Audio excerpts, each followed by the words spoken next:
Please introduce yourselves in the chat while we're just waiting for me to sort myself out. Okay, let's go. So welcome to our university-wide research co-design seminar series. I'm facilitating today on behalf of quite a large team, and you'll get to meet some of them today. But before we begin, I would like to pay my respects and acknowledge the traditional owners of the land on which Sydney campus stands. I pay my respects to elders past, present and emerging, and acknowledge that we abide by the laws of the country of the Gadigal clan. So thanks all for zooming in. Please do share which lands you're on. My name's Elaine Huber, and I am the academic director of the business co-design team, but I'm also one of the co-leads of the group of colleagues who've been running these workshops. So many of you might be new to this group, so I'll just give you a very brief overview of the kinds of things we've been doing, and then we'll get started with today's session. So we started this year with a few sort of online, what we called overtures, which are sort of tasters of different ways that people were conducting their co-design research. And we had presentations from Associate Professor Christine Evans on Indigenous research methods, also from Professor Julie Redfern, who talked about patient-driven allied health. And then we had a face-to-face session in May where we came together at the Policy Lab, and it was more of a sort of a methods workshop. We looked at citizen science. We also looked at co-designing education. And we talked about, what was working for people in their co-design practices and what kind of support they needed. Then we've run another overture online in August, where Professor Amy Connolly-Wright and Dr. Susan Collins from the Research Centre for Children and Families came and talked about their co-design work. And so that brings us to today and our fourth overture, which we will go into in a moment. And we'll come back at the end to talk about what's coming next. So today, this is just a brief overview of what we'll do. So Jessica and Miriam Rose are another two of our colleagues who on the organising group, and they're going to report back to us about the conversations at the last session. Then we'll do a brief a very quick breakout room where you'll get to meet a few people and a short discussion, which will guide you through. We'll then get a keynote from Professor Sarah Lewis, who will talk to us for around 20 minutes. And then there'll be plenty of opportunity for you to ask questions and share some of your own ideas.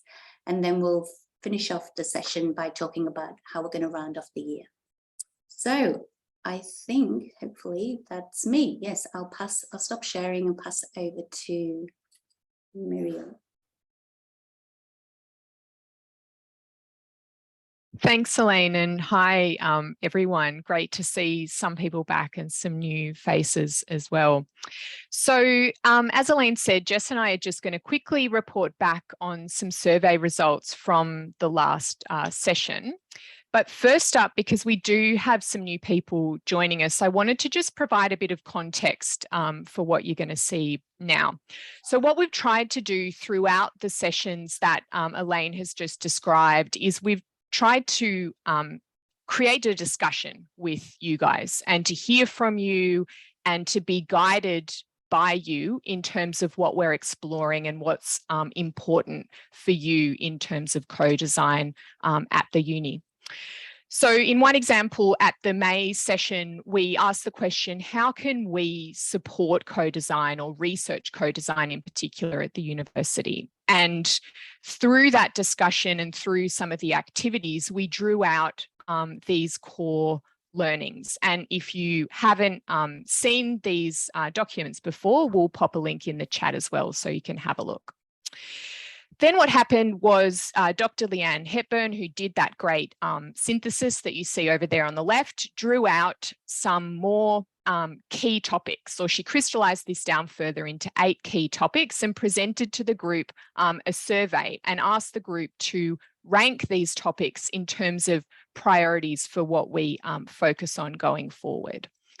So I'm going to show you now those results. And it was actually quite nice because at least to my mind, some clear patterns fell out of this. So you could see there was some interest in lookups, resources, or lists of people who being able to identify other co-designers at the uni.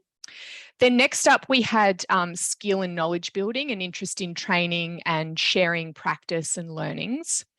And then you'll see second, third, and fourth place, a real desire to learn more about the practicalities or to have some solutions around the practicalities, how to get funding for co-design that has its own unique challenges and technicalities around measuring impact and ethics. But there was really one clear standout from this. And what you can see here in first place was the relational piece. So building community, creating a space for interaction and engagement. And that's why it's even more fantastic to see, 85 of us here in the room today. So I'm going to hand now over to Jessica from the business school, who's actually going to lead us in a further exploration of this idea of community. Over to you, Jess. Thanks so much for going through that, Miriam. So we wanted to take the moment to actually continue this conversation and check in with you all and hear from you about what your thoughts are on what Miriam's just shared. And especially how we might address this top priority that has emerged in the survey around the need to build community around co-design at Sydney Uni. So in a minute, we're going to pop you into a breakout room with a few of the other co-designers here to discuss this. And the breakout rooms are also really a chance for us to actually be building our community from the ground up as we go. So please make sure when you're in the breakout rooms that you make sure you introduce yourself, share a bit about where you're coming from, and get to know your fellow co-designers in the process. So part of our aims in these sessions is to create space for starting to build these relationships.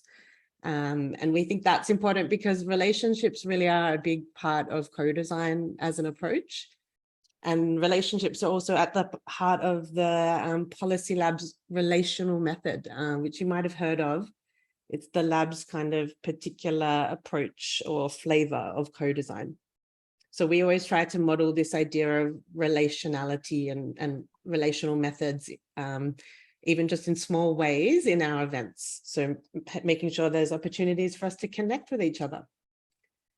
So thinking about this survey results we've just seen, consider for a moment, what might a thriving co-design research community at Sydney Uni look like? Let's imagine this together.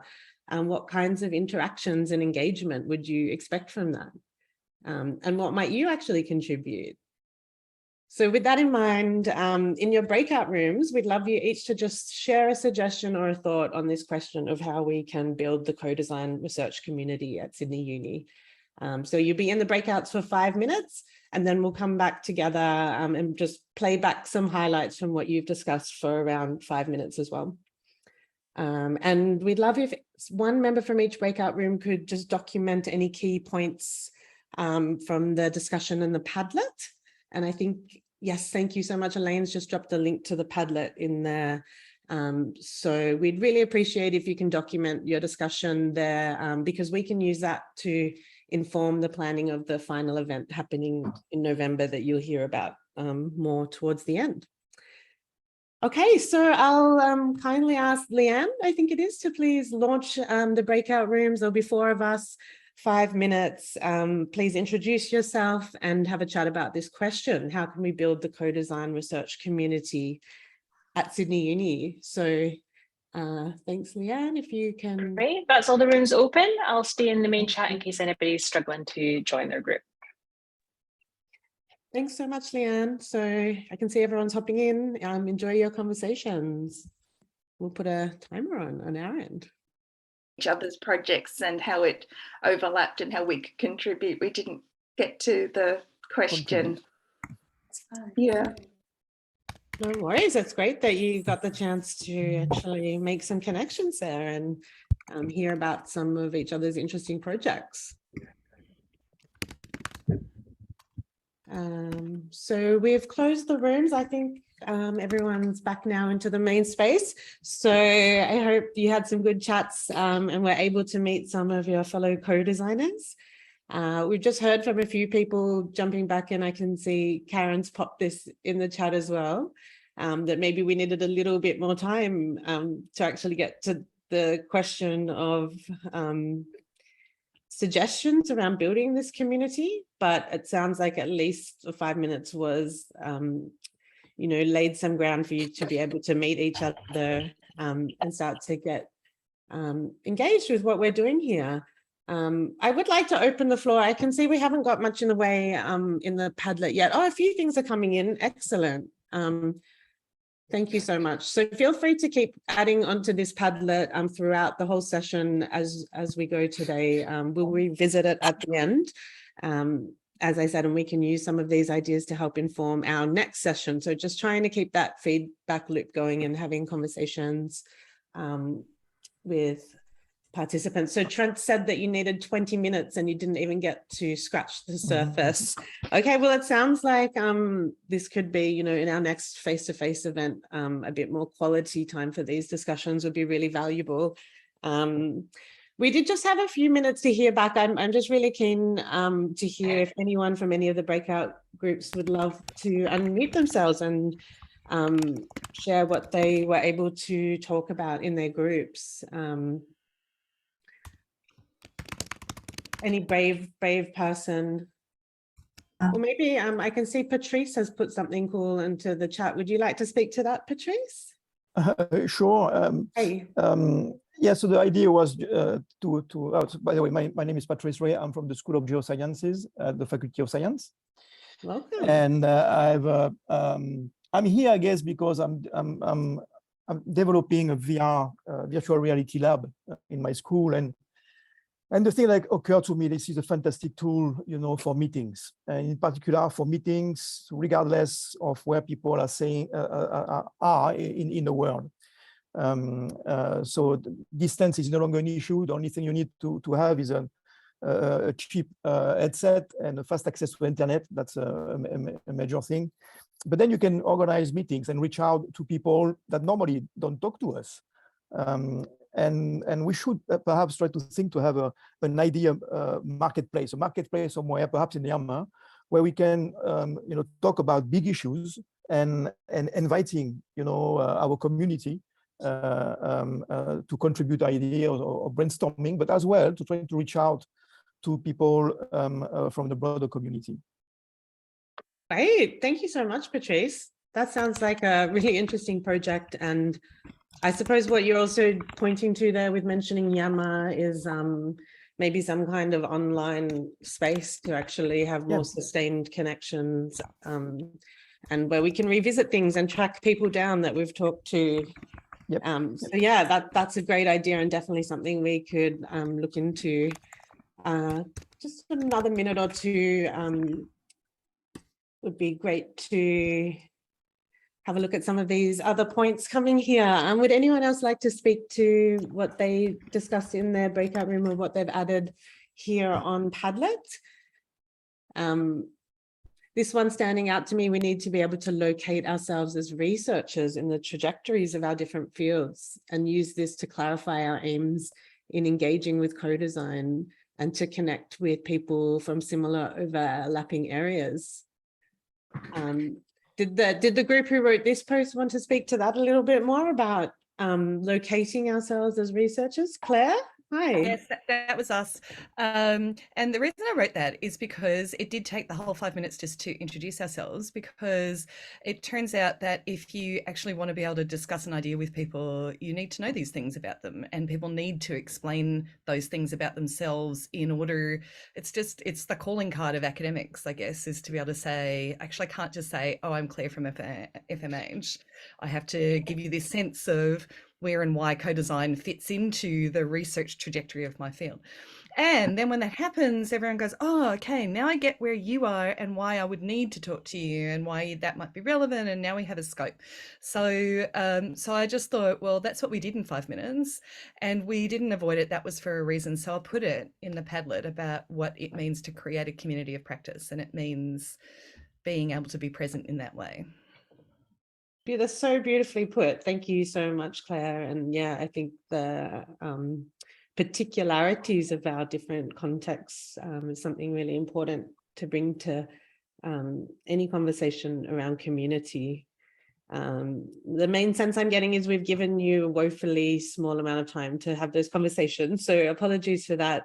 And we will need to move on to our main presentation. I do see Emily has her hand up. Did you have a question, Emily, before we wrap up this group discussion? Hi. No, it was just hi. It was just quick comments that we thought it was both a way to share ideas about what's working, what's not, in terms of building sort of co-design research projects, but also in terms of networking to find out who in this community is working on similar type of things. So we can either collaborate with them or, again, sort of approach them if they're doing something similar to find out if it's what's working for them. Great. Okay, perfect. It sounds like there's definitely a theme emerging here then around that space for connections and networking and understanding what this community looks like and what others are doing, and facilitating getting in touch. Yeah, so we might wrap up. Thank you so much for engaging with that check-in and for that conversation around the feedback. So I'll hand over to Elaine Huber now, who's going to introduce our main presentation from Sarah. Thanks, Jess, and thanks, Miriam Rose. Yeah, so as Jessica rightly said, this is just a taster, and our main aim today is to hear from our keynote speaker. So these overtures are just tasters and trying to build some community and some interest and share lots of different ideas. But our next session, and we'll talk about that at the end, will be much more of an in-depth opportunity to talk more. So without further ado, I'd like to introduce Professor Sarah Lewis. Sarah was one of the founding members of this co-design group. She's also a Professor of Medical Imaging at the Faculty of Medicine and Health and uses co-design in her research. She's the Associate Dean, Research Performance and co-chair of the FMH Consumer Engagement and Co-Design Advisory Group, which we have heard about in an earlier session. So I'll hand over to Sarah to share her screen and tell us more. Thank you so much, Elaine. So here we go for the all-important share screen. There we go. Okay, so I wanted to start the presentation by sort of caveating that what I've tried to do in this next 20 minutes is actually show you how to navigate some of the nuts and bolts of the systems within the University of Sydney to actually have your co-designers formally recognised within the different HR and research services systems that we have, acknowledging that some of them are a bit ugly and some of them take a lot of practice to get right. So this presentation doesn't cover all of the possible scenarios. So the logistics of co-design at the university need to be considered when we undertake a range of activities, from co-production right through to smaller amounts of co-design involvement in particular parts of a project. So the first things we need to think about are what are the objectives of that co-design project and the shared goals that each of the co-designers in the particular research piece need to be considered. And indeed, what affiliation does each designer bring? Some people will have multiple affiliations, even as academics and professional staff, we do have that. But external to the uni, you may have co-designers that work across a broad range of projects, or some that are actually quite new to the process. You need to think about what is the likely outputs that you're looking for from the research project. Do you have a dissemination plan, and how is that plan going to be inclusive to capture the wonderful co-produced work that you're seeking to do? And what is the research impact? So how is it going to change things from doing such a research project, or how will it need to grow in the future to be impactful? How can people outside our university connect with the research designers, and how are co-designers included to make the projects much more authentic in their impact and reach? So of course we have lots of different types of co-designers, and I've just listed 5 ones here. We have health consumers. These are often people with lived experiences, either personally themselves or as supporting others. We have patients, clients, and many different types of end users. We have different types of students as co-designers, industry partners. They could be corporate groups, they could be government, community groups such as non-government organisations and charities. Those co-designers could be based here within Australia and under state, national, or Commonwealth laws, or they could actually be indeed distinct populations that bring a cultural or religious knowledge in their co-production. We also need to acknowledge that there's often an imbalance of resources and accessibility of our co-designers within our research ecosystem. So generally they're set up for an institution to govern internally and enable those processes, but they're often not inclusive of co-designers that are external to the university. So we need to think how co-designers actually fit into our system, which kind of begs the question, why do they need to fit into our system in the first place? We need to do this because there are certain partner obligations that we need to fulfill, but also to be an inclusive research partner. We need to be able to be more agile and fluid in the way that we recognise the strengths of our co-designers. So thinking about the partnership that you're forming, it allows us to consider how contributions are made, how we consider equity in the output of those research projects, and how each member of the team is feeling valued. We also need to do this sometimes for more formalised structures, such as where your co-designers are involved in a grant award and a pre and post award. So a good example of this is that it's often very difficult to fit non-affiliated people within a grant system such as Sapphire. We need to be able to recognise expertise and knowledge and experiences.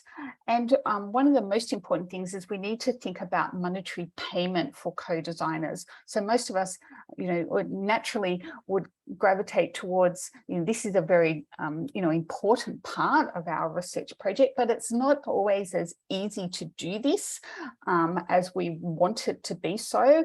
And so having those conversations about how co-designers would like to be included from a payment, a remuneration, a recognition point of view is really important. And so I do often challenge people to say, you can actually ask that, and you can ask that multiple times as the project matures and perhaps as the project completes, how people's role within that project has changed and what are the now needs of our co-designers.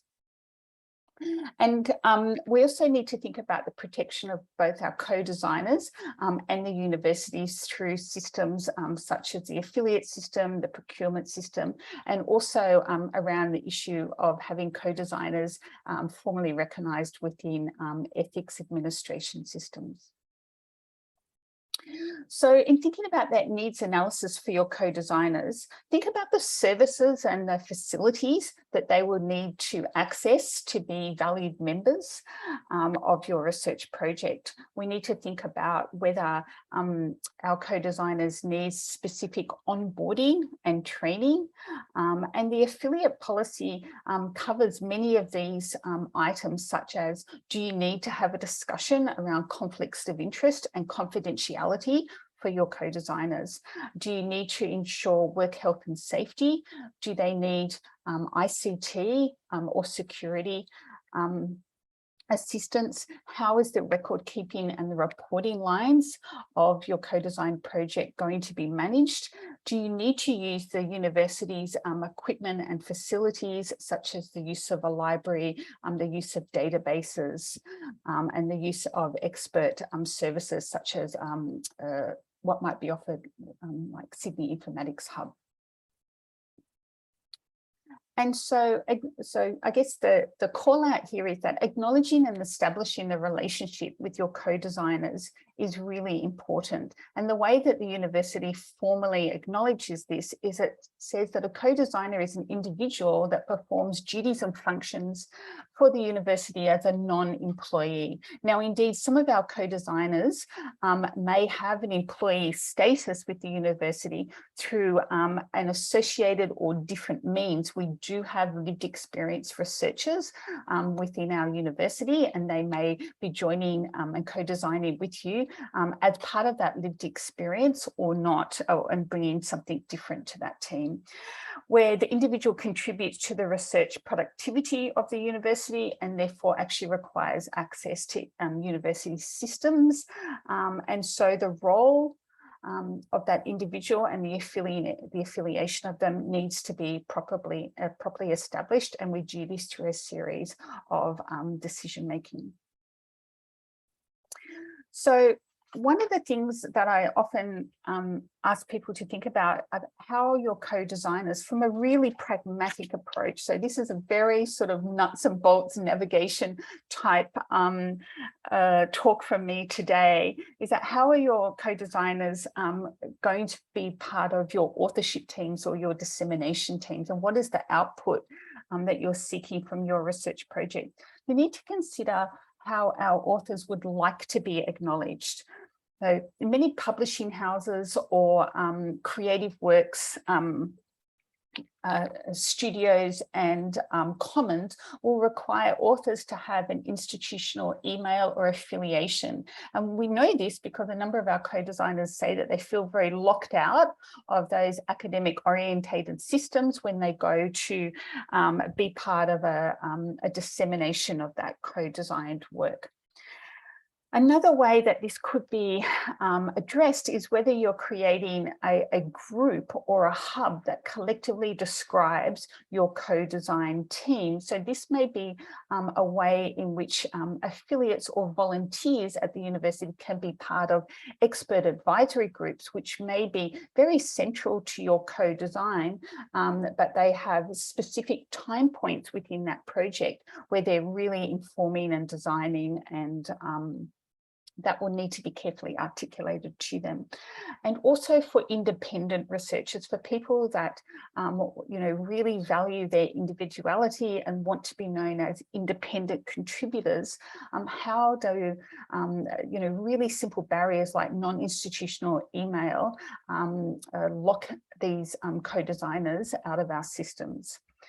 So the formal definition here is that in relation to authorship is that any person that is named or claims an affiliation with the university within a publication or other academic output needs to be formally affiliated with the university. So if we navigate that label of how we're going to formally affiliate or describe the role of our co-designers, we need to look towards the affiliate policy. So what does it tell us and what does it mean?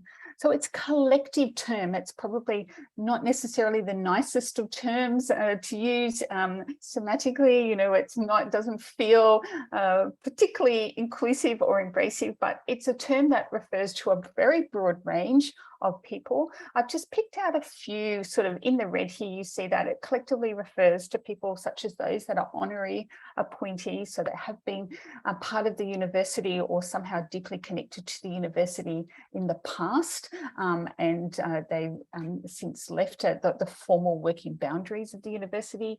Could be people that are consultants or contractors to the university, people that are recognised as research affiliates, and people who are volunteers. But broadly, it describes people that are appointed or engaged to the university to perform a function on its behalf as described by the Code of Conduct. And this is where volunteers fall under. And I've put the link there for you. We are recording the session and you can go back and just pop that link into your search engine. So I guess the first question, so if I sort of go down in layers of formality, if you like, is your designers a research affiliate? So a research affiliate, according to the formal definition, is someone who's not an honorary title holder, so they haven't sort of previously been part of us or are recognised for having worked in a particular area for the university, but they are contributing to the university's research productivity as someone that's named on a grant. They're named on an author, as an author on a publication or scholarly output or creative output. Could be a creator in other forms of research output. And this process is actually overseen by nomination via head of school. So it is quite a formal system to do this. There is sort of nominally, I guess, a collective cost to the university in having research affiliates because there are a number of great value, such as library access for our research affiliates as well. So that is one particular avenue for you to have your co-designers, that umbrella. You might need to consider whether your co-designer is an independent contractor or consultant. So this particular group is able to receive payment as a fee for service basis, which is really important when we think about monetary reward for the co-design process. And so it may be more appropriate in this area for things such as established relationships, where your co-designers may have more than one affiliation or have a sort of primary affiliation as part of a larger consulting group, such as a charity, for example.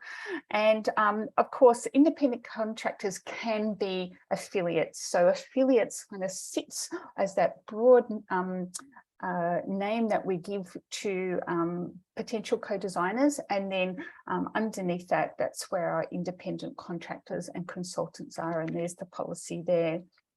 So I know a number of you also, you know, we've spoken about this in the past, we've talked about how do I actually build in budget for independent co-designers and contractors. And so I've actually put some websites there for you. The Faculty of Medicine and Health have a researcher co-design toolbox that you can go to.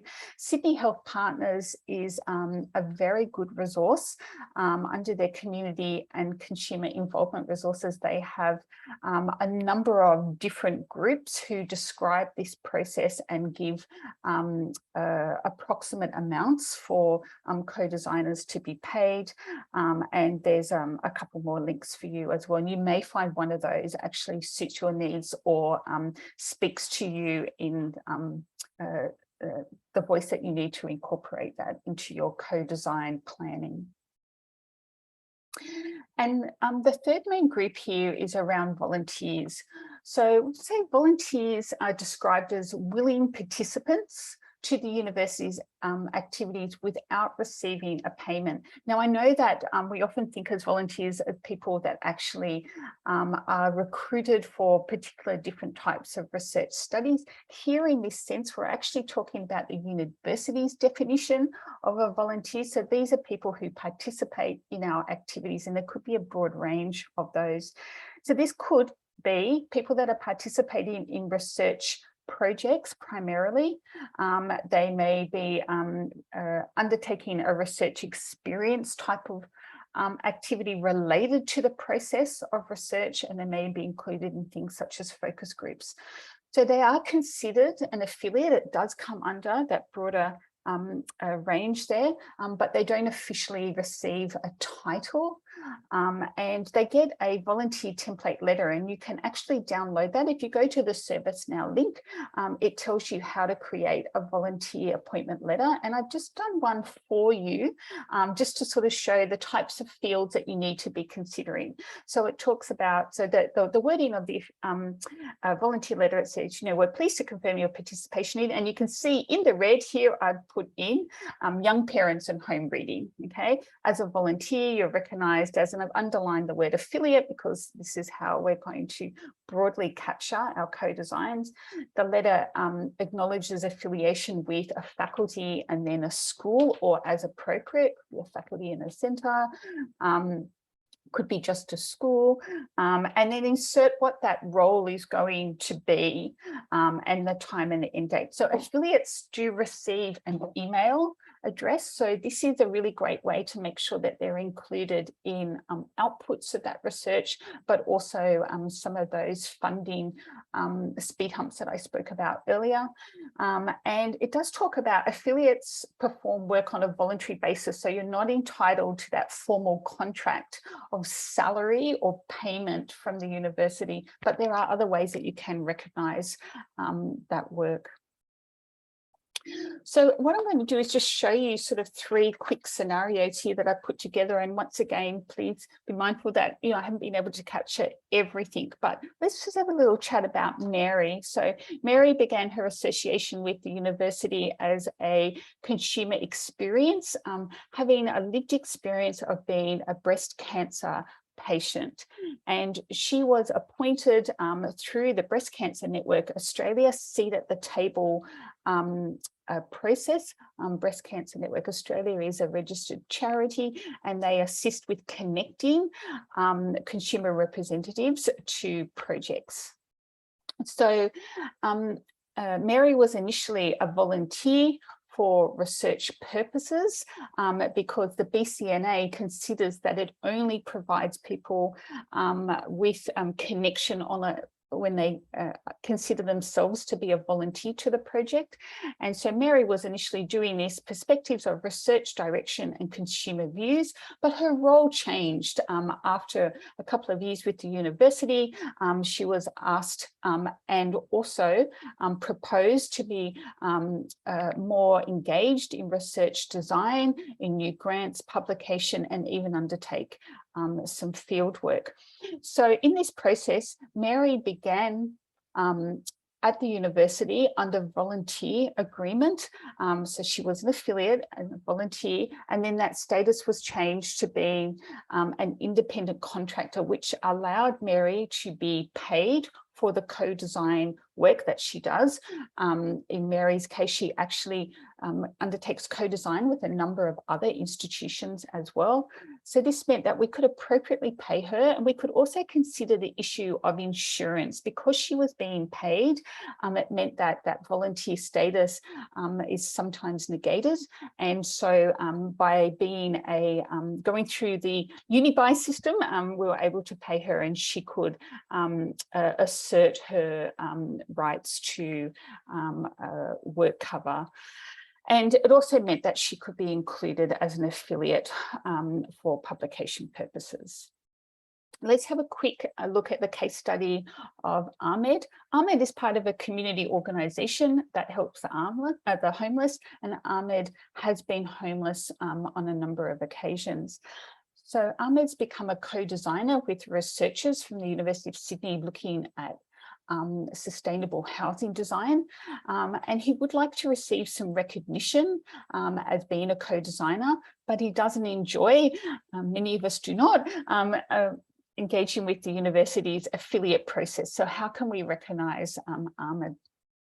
So Ahmed would be considered likely a volunteer under the type of work that he does. We can, although there is no formal policy on this yet, and I say this yet and hope that maybe there's some wonderful HR staff on the line that would like to update this. I believe there is no formal policy on this as well, but as a gesture of goodwill, volunteers can be given some type of remuneration. It could be through things like travel expenses, food and lunches, and also gift cards. So Ahmed fits the category of a volunteer affiliate.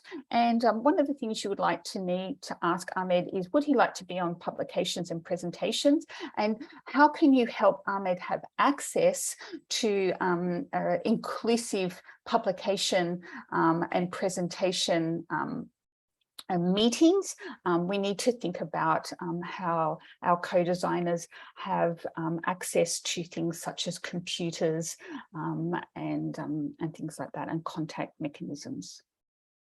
And finally, let's have a little chat about Gia. So Gia is a 16-year-old high school student, and she's part of a citizen science group, and they're looking at trialing and designing wildlife tracking apps like, you know, the frog, Find My Frog app and the bird app. So she's at school, she's very interested in leadership positions and hopes to go to uni later, and she has contributed extensively to the app design. She's a real whiz, and she'd like to be further involved in that technology in the future.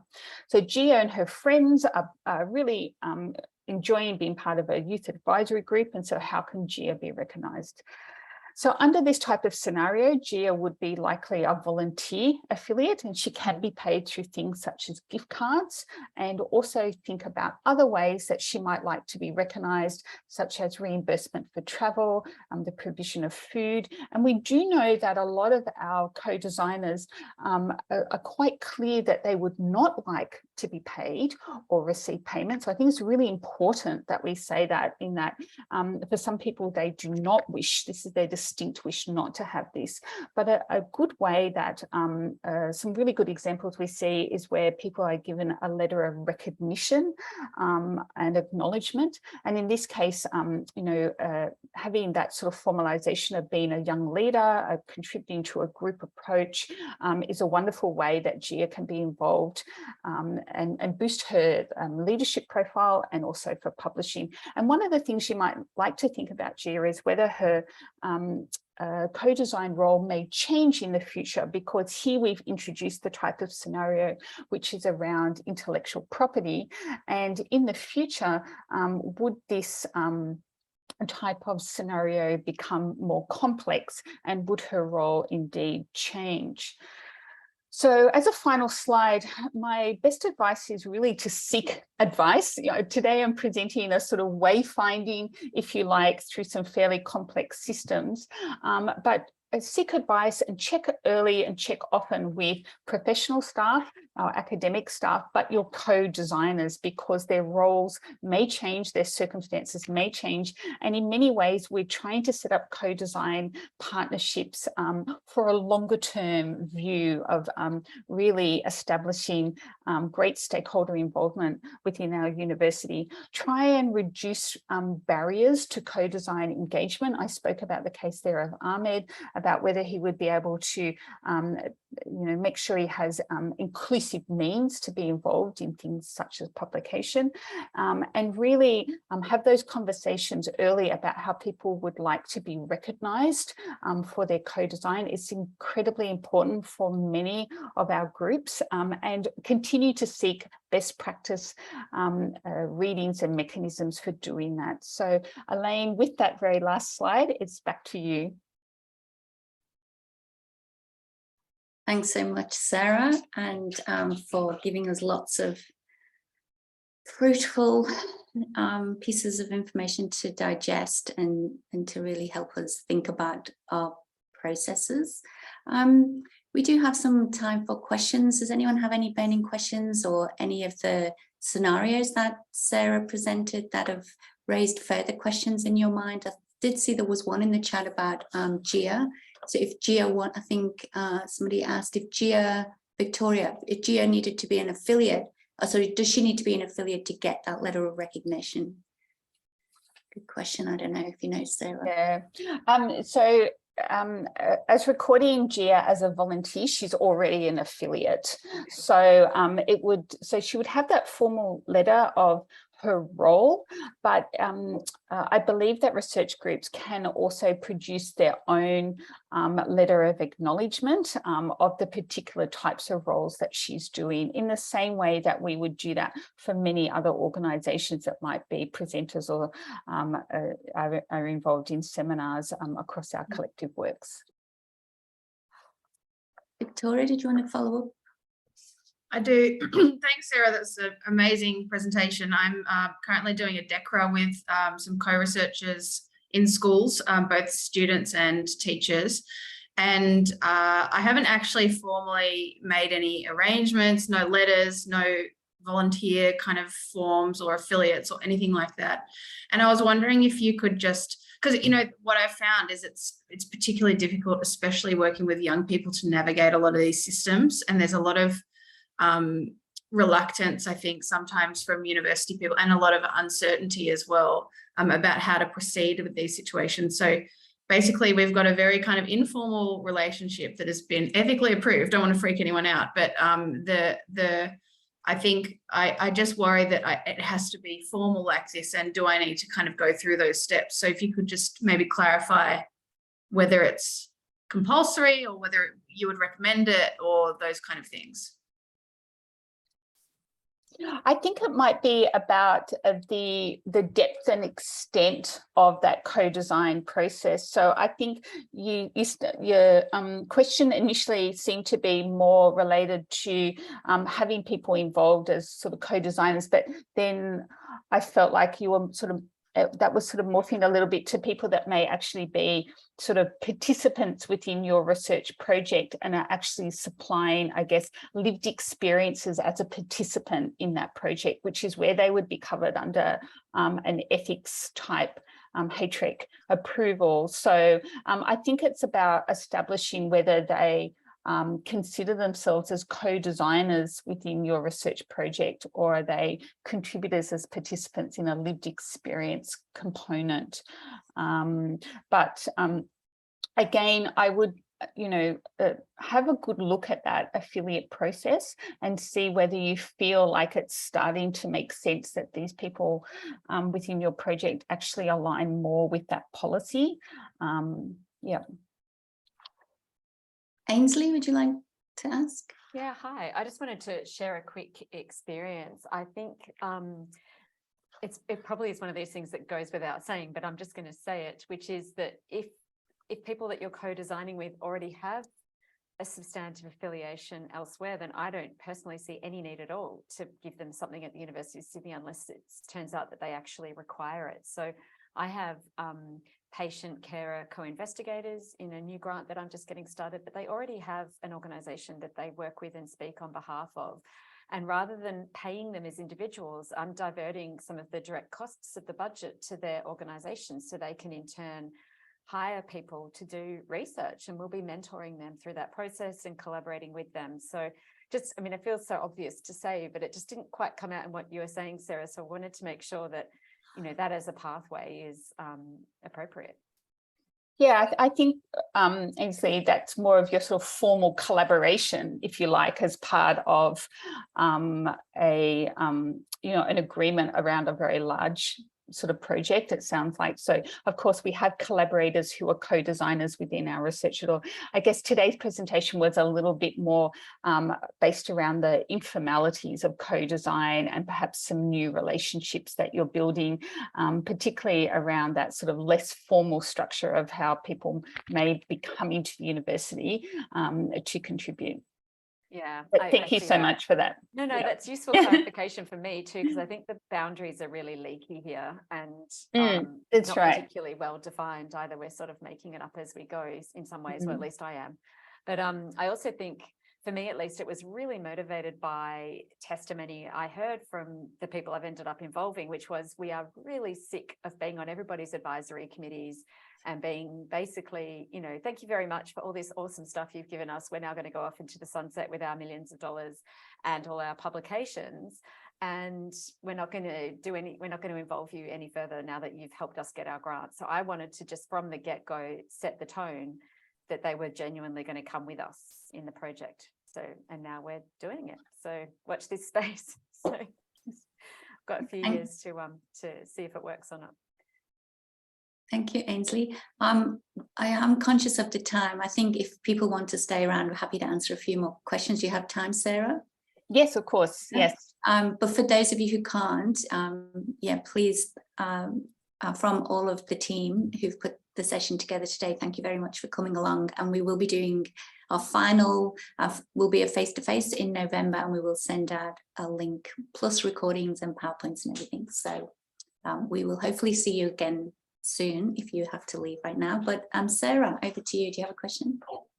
Yeah, I just wanted to clarify I think there's like the, I'm not sure what you're saying, Sarah, that there was a formal affiliate process where you fill out all the forms and, you know, you get an email and all that sort of stuff. And then there's, you can still call someone an affiliate with the letter in a sort of a less formal way, but they're still called affiliate to that single project.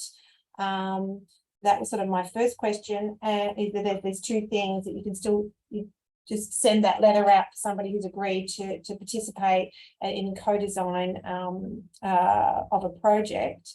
And the second question is, if somebody is already a consumer, a registered consumer within, say, a health district, they've got all the sort of covers and have their emails and been onboarded appropriately that way, but having the letter and affiliation with Sydney Uni is something that they would benefit them to have that on their, you know, CV or job applications or whatever. Is it there's any issues with doing both?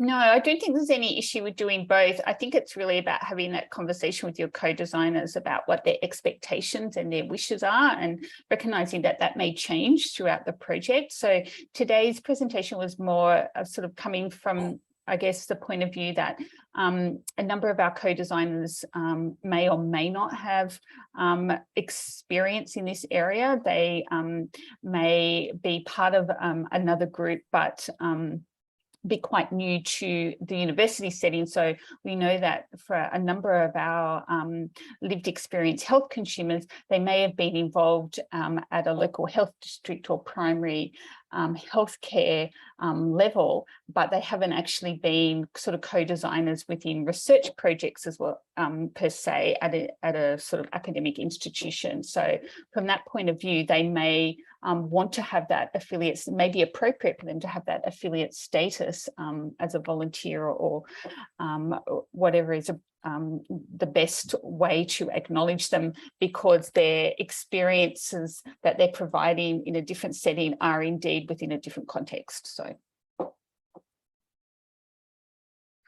sorry, so that first part of the question, so that sort of informal but called affiliate is just with the letter is still okay, but then there's still an affiliate position is that sort of more formal onboarding with all the paperwork. Is that they're two different things but called the same thing? Is that what you're saying? I think what I gained from your questions, you're saying they may have a sort of co-designer status with another organization and have done onboarding, such as, you know, training in confidentiality and things like that. And so if they're coming as a co-design sort of representing that other entity, then they may not need that affiliate status to effectively co-design with us, because they may already have that skills and recognition that they want. I would really encourage it to be led by conversations with your co-designers about how they feel they can contribute, and indeed you can listen to their views and co-design with them, rather than sort of saying this is what you must need. So I think each situation is quite unique. Thank you, Sarah. Lorna, did you have? Yeah, thank you. Thanks, Elaine. And thanks, Sarah, for an amazing presentation. It's super helpful to get into this nitty-gritty stuff, because that's kind of where we're at now. And my question was a little bit more around the kind of payment stuff as well. So I am in the FMH and I've been through the CEDA toolkit, and that's been super helpful in helping us create some documentation and some letters, and we've kind of got our terms of reference, and everything has been really great to set that up. We've set up a community consultation committee that kind of isn't necessarily part of any particular research project, because we're super keen to make sure that our community is involved at the grant stage and at that kind of research development stage. But that means that we don't have the grant money to pay them because it's not connected to any particular grant. So we've been really kind of going around in circles a little bit, and we have tried to reach out to FMH finance team and HR and everyone to try and understand, you know, I mean, and look, we could use our philanthropy pot of money, I guess, but we're just trying to understand, is there a process yet within the university that advises how we can pay participants at that stage when they're not actually connected to any particular research grant?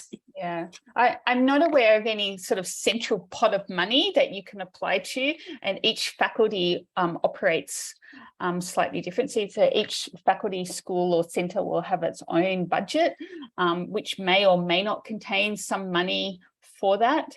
There are some really helpful guidelines that give you amounts about how much to pay people, but then going and finding that money is a completely different challenge in itself. And I think having that conversation with co-designers up front and sort of saying, you know, whether you're able to pay or not, or then indeed many of the health and medical research funding schemes these days have a clear area where you can enter in a budget for co-designers that are health consumers, or a broad range of different types of co-designers. And it's really great to see that changing narrative there, where it's clearly there. It's a very important way of establishing that you're undertaking very meaningful co-design, and you've thought a lot about the partnership that you're undertaking.